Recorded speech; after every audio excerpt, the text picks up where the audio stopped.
Une ancienne fidèle de Mohamed Sonoko témoigne Ouattara troublé face à la prophétie de Eli Pada. La prophétie d'Eli Pada, de toutes les façons, on sait tous qu'il n'y a pas eu élection en Côte d'Ivoire. Ce qui s'est passé là, ce n'est pas élection. Il ne faut pas se mentir. D'accord? Okay. Maintenant, si on parle du principe qu'il y a eu élection et que lui, sa prophétie est fausse. Vous qui avez dit que ces temps-ci, ça fait plus de 2 ans que vous avez prophétisé que ces temps-ci là, ce pouvoir-là va tomber, ils seront attaqués, ils seront... C'est pas encore réalisé, donc pour vous aussi, il faut. On ne fait pas ça. Quand on a l'esprit de Dieu, on ne fait pas ça. Votre sortie là, elle n'était pas nécessaire. Tu es venu dimanche, tu fais ton prêche et puis tu rentres chez toi. Toujours en train de vouloir se jouer les intéressants et les titulaires. Vous savez très bien que votre papa là, il a déconné. Toi, tu es l'envoyé de Dieu. C'est toi qui es venu maintenant le secrétaire général de Jésus. C'est toi qui vas venir dire si une prophétie est vraie ou si elle n'est pas vraie. Maintenant, toi, tu as prophétisé la première vidéo que j'ai montrée où il a prophétisé sur les autorités ivoiriennes là. Toi, pour toi, est vrai. Toi, tu as le titre d'apôtre. Toi, tu manges avec Jésus directement.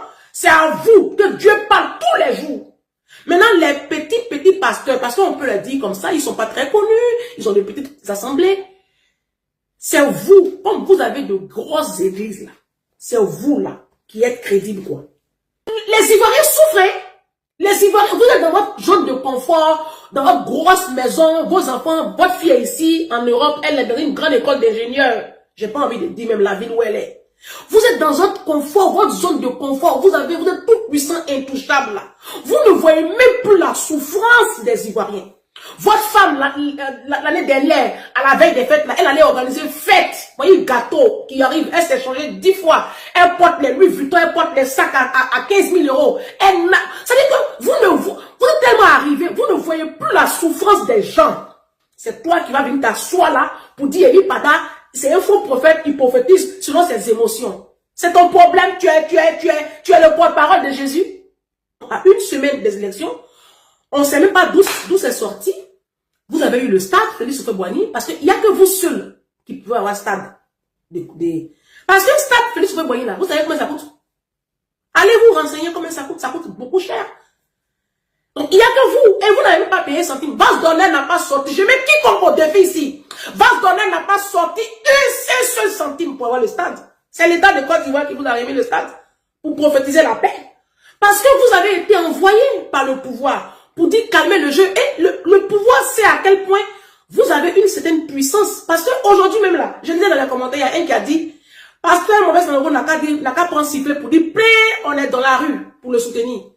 Vous avez une certaine puissance de par l'affluence que Vase d'honneur a comme capital humain. Ça, c'est une réalité.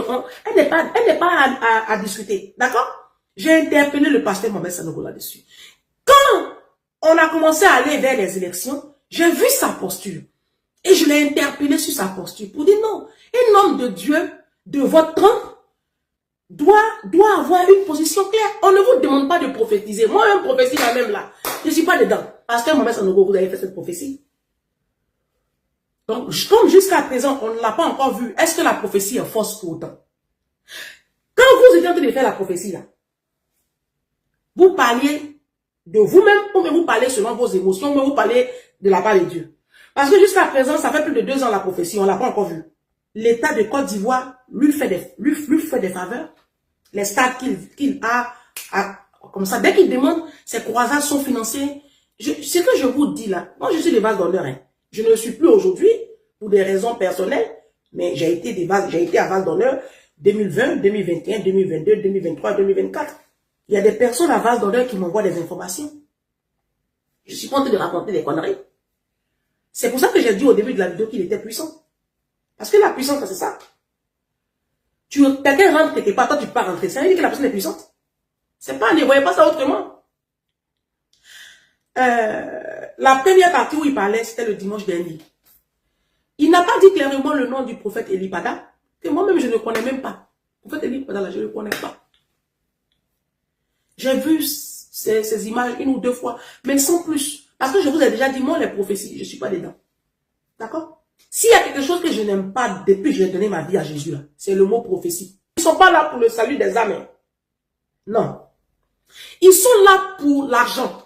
Une petite assemblée qui a 500 membres, le pasteur n'est pas trop puissant devant le pasteur Mohamed Sanogo qui aujourd'hui a une assemblée qui connaît beaucoup de membres. On a vu depuis hier comment les médias, les influenceurs, certains artistes, la dame de Dabali Express, la KS Blue même qui dit là, il se repose là, il nous suit. Il a fait son poste, les artistes, tu vois, pour le soutenir parce que il est beaucoup écouté. Voilà, dans son église, il y a beaucoup de capital humain. Donc, c'est une puissance. Faut pas le nier. Il mange avec le président de la République. Babo Laurent l'a dit quand il est quitté à la haie, quand il allait à Vase d'honneur pour le saluer, pour dire que, parce que Mohamed Sanogo est venu me voir 3 fois à la haie, mais il est allé le voir 3 fois à la haie parce qu'il se sentait redevable. Puisque au temps de la crise là, quand Babo Laurent était au palais présidentiel, il partait là-bas, c'est Babo lui qui l'a dit, parce que Mohamed Sanogo partait là-bas, à l'époque, on ne le connaissait pas encore, il partait sa petite guitare là, mais tu peux pas rentrer au palais présidentiel puis sortir les bras ballants. C'est comme ça que son ministère a commencé à être financé par les hommes politiques. Aujourd'hui, quand il fait ses croisades, son dernier coup de maître qu'il a fait juste à la veille des élections au stade là, le stade, il n'a pas payé un centime. Non, j'ai les preuves. Hein. Il n'a pas payé un centime. Donc, le conseiller direct du président Alassane Ouattara vient à Vase d'honneur. Les personnalités publiques, politiques vont à Vase d'honneur. Il est puissant. Ok? Le stade de l'université là, il a mis un barreau dessus, c'est pour lui, hein, c'est sa chasse gardée. Toutes les traversées, c'est à lui, on accorde quand il a ces trucs. Vous comprenez? Il rentre là où toi et moi, on ne peut pas rentrer, donc il est puissant. C'est ça la puissance. La puissance, c'est pas forcément, ne voyez pas, n'allez pas très loin. Il est puissant, c'est indéniable, c'est une réalité.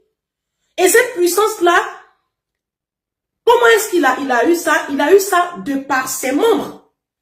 Et le ministère prophétique l'a aidé beaucoup à ça. Je ne dis pas qu'il n'est pas de Dieu. Moi, je ne suis pas encore à ce stade. D'accord? Mais c'est ça. C'est ce qui fait la puissance des ICC. Le pasteur,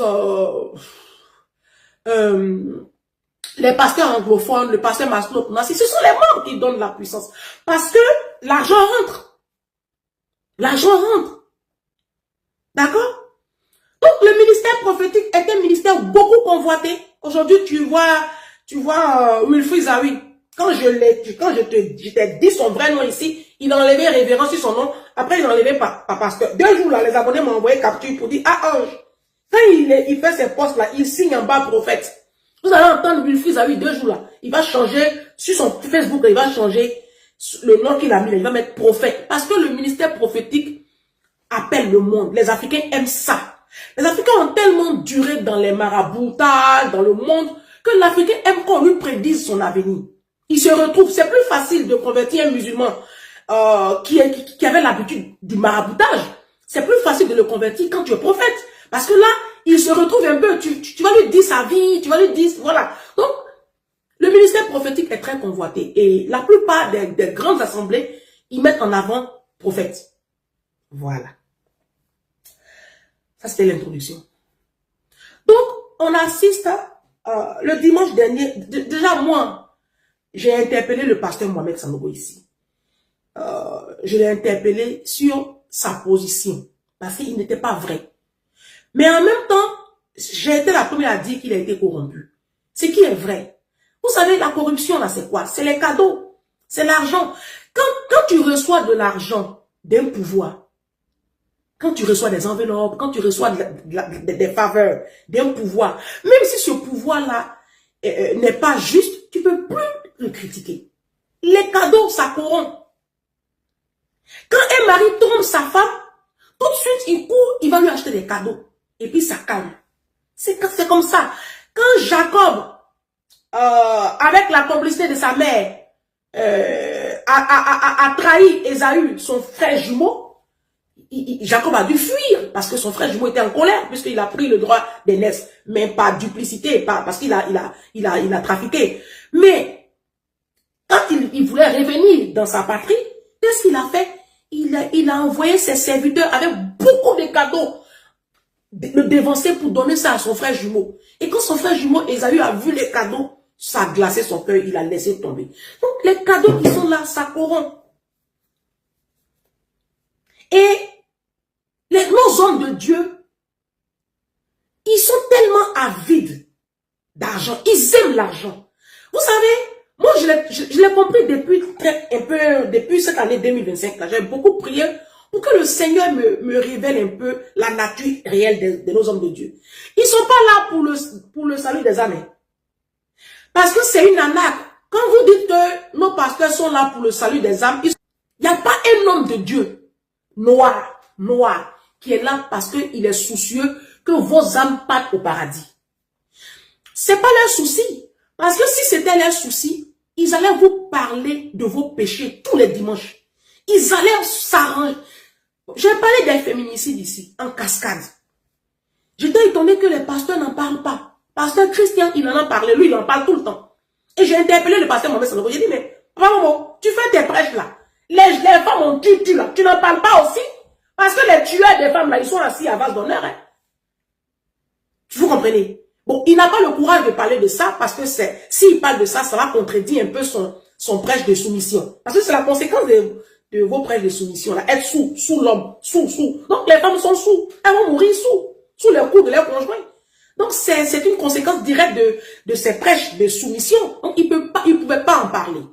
Le ministère prophétique est le ministère le plus convoité. Quand tu donnes ta vie à Jésus, nos pasteurs, nos hommes de Dieu, ils aiment beaucoup le ministère prophétique parce que c'est le ministère qui donne beaucoup d'argent et qui attire beaucoup plus de membres dans ton église. Dès que tu as le titre de prophète, si tu es un pasteur tout simple, c'est pas trop ça. Dès que tu t'octroies le titre de prophète et que tu as dit 2 ou 3 petites choses qui se sont accomplies, il y a du monde dans ton église. Et c'est comme ça que tu acquiers de la puissance. Alors, c'était la fin de cette vidéo sur ce nouveau canal. Comme vous savez, comme d'habitude, nous faisons dans la diffusion. Nous faisons aussi parfois les directs. C'est bien vrai qu'on peut avoir les business et ça nous prend un peu du temps. Donc, ne vous inquiétez pas, vous aurez toujours les news. N'oubliez pas la marche du 8 novembre qui va se dérouler. Donc, nous, on sera déjà dans les lieux pour vous diffuser en tendance, en direct, ces événements. Alors, si tu es nouveau sur ce canal, n'hésite surtout pas de laisser un pouce, partager et aussi laisser ton avis en commentaire. Ça compte beaucoup pour que l'algorithme de YouTube puisse proposer cette chaîne à d'autres utilisateurs comme toi. En tout cas, reste toujours connecté et fidèle à ce nouveau canal.